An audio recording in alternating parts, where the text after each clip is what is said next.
When it comes to animating Jack, obviously we've got a huge backstory to this game. We had to think, who is this guy? Where is he? Why would he do this? How would he do that? Not only that, but we had to ensure that the movement style would sit well with the stylised graphics and audio of the game. These combined elements meant that we decided to stylise his movements and make them just beyond realism. We made them hyper-real.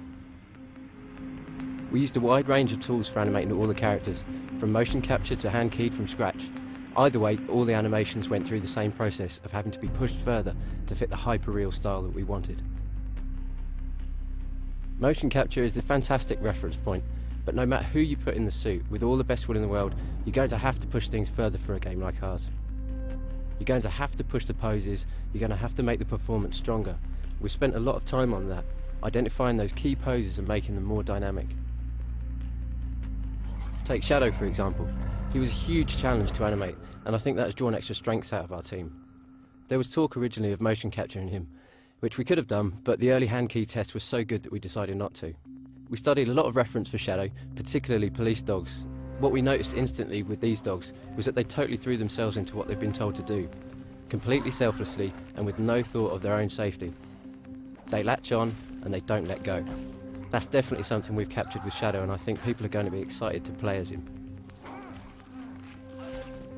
I've actually got quite a deep martial arts background myself. I can say hand on heart that I think this is the first game that delivers the kind of visceral impact of actually being in a combat or hard sparring situation. It's fast-paced, easy to learn but difficult to master. I've tried to use my own martial arts experience on the game, and with the help of the game designers I think that comes across. It's really satisfying to pull those punches and big elbow strikes as Jack. It was really good fun working with the actors when it came to the mocap for the cutscenes. The performance actors we used were incredibly talented, and thankfully very open to direction and feedback. We established a great working relationship. A lot of nice little character nuances and gestures came through the discussing the scene with the actors during the shoot. You need help. A doctor. Tonight, you're my doctor. And I kinda think I might be in need of a sponge bath. Ow. Bedside manner's a little rough. So is your timing. Oh, easy. It was the same with the stunt and martial arts motion capture sessions. Given the extent of the martial arts training and physical size of these guys, it could have been quite intimidating. I have to say though, they were completely down to earth and just a great bunch of guys. Again, it meant that the shoot was free-flowing.